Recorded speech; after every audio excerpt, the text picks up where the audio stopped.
Good morning, everybody. I'm going to be working out of this book this morning. I'm going to be doing the background on this page, and I will be using my Marco Raffine colored pencils. I got these off Amazon before they started jacking the prices up. So let's get started. I took a little poll from the ladies group Coloring Books Keep It Clean off of Facebook, and most of them were leave the background white. And whereas that works, I always love to work outside the box and do the unexpected. That's why you see me doing backgrounds like this. And there is a video on how to do a faded background. I love just changing things up. I don't like to leave things white. This was just experimenting with pencils, and it was a great learning tool for me on learning to blend more. So without further ado, yes, these were the colors I used. And ladies, surprise, I actually did gray. So let me see if I can actually show you this better. Not what you would expect, but look at that. And I did this in the car when we were traveling, so yeah, it is a bit messy, but take a look at that and then look at just white. So you've got this and you've got white. So let me set this up here again. Come on, you can focus. There you go. So what I did was took the lightest color and I went all over everything. Okay? And you don't have to be real careful with it. You still go in like the little circular motions so that you don't get a lot of lines. You want to try to keep that as smooth as you can. So here is just this area.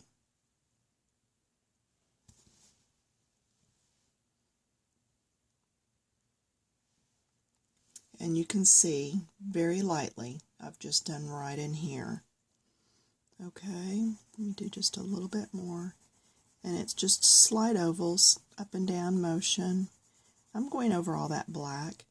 Normally, if it's a light colored background, I put it in first. That way I'm not dragging through any of my darker colors and smearing it, especially if I'm doing yellow. If it's a dark background like black or blue or even red, oh my goodness, especially with red, then I will do that last because I don't want to be dragging other colors through that. Okay, so that was my lightest color. That was the number 564. Now I'm going to 566, and I come in here and start doing just around the line work. Okay, and it's still not any great difference. You don't want it to slap you in the face.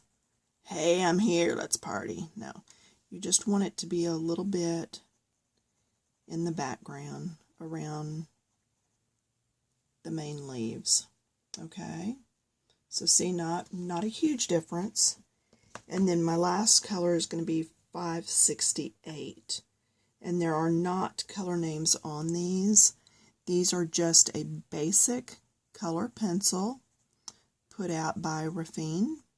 They're called Marcos. I got these on Amazon when they were very cheap, before all the coloring book craze went full blown.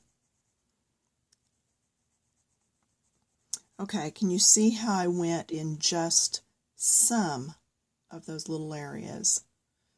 Alright, so let me show you again the finished. Well, let me let you zoom out some so you see it more like I do. See, it's not a lot, but it's not just white either. Okay, and you can see how I faded the letters. I'm going to show you real quick on that red how to do that. So let me set the camera back up here. If I don't make you dizzy. And let me grab those colored pencils. Okay, that is the shades of red and a purplish color and white that I have used. Same pencils. And what I do on this is I like to do a fade. And I want to show you close up. That doesn't look real bad. But when I zoom in, do you see all that white? That is the paper. So you want to do a bit darker. So let me go ahead and start the R. And then hopefully nobody will buzz in and call me, which will chop off my video, and I can finish this. Okay, and I want you to just see how I do a letter. Okay, you see all that white? You've got to come back in and darken that. Paper has ridges and divots and pits in it. And the more that's in your paper, the more you're going to have to go over it to cover. Alright, so that's a whole lot better just going that far. Now, once you've used up those divots and pits, you cannot add any more color. The Marco Raffines, I find, I'm going to color number 2, that I can actually erase some, and there's not a big difference between these two colors, with a regular eraser. So that is a plus on these colored pencils. Okay, but just getting rid of some more of that white.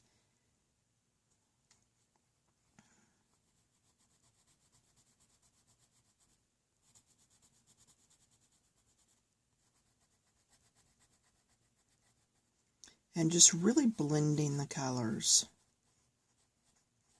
Okay, going to the third color. It is my deepest, and generally on a deepest I will pull into the shade lighter. Now that's not showing a whole lot, so I am going to go ahead and go in here and work at it. Again in my little circular motion, harder, and then getting softer as I pull it up. And you can tell in here that it's still not real dark.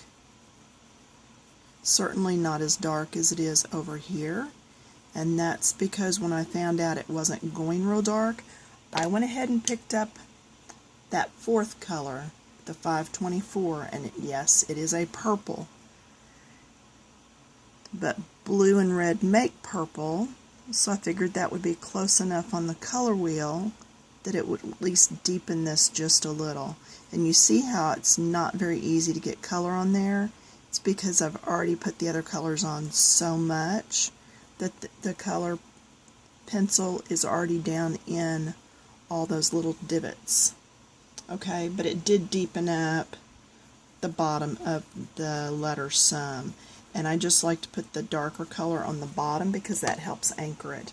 Now the top I wanted a little lighter, so I actually came in with my white and did just the top area on these letters. Just the top. I'm sorry about the light, but it's the best way I can get in there. Here, maybe that's better for you. Okay, so now, and you can see in this one light to dark, light to dark. Okay, so that's how you do lettering.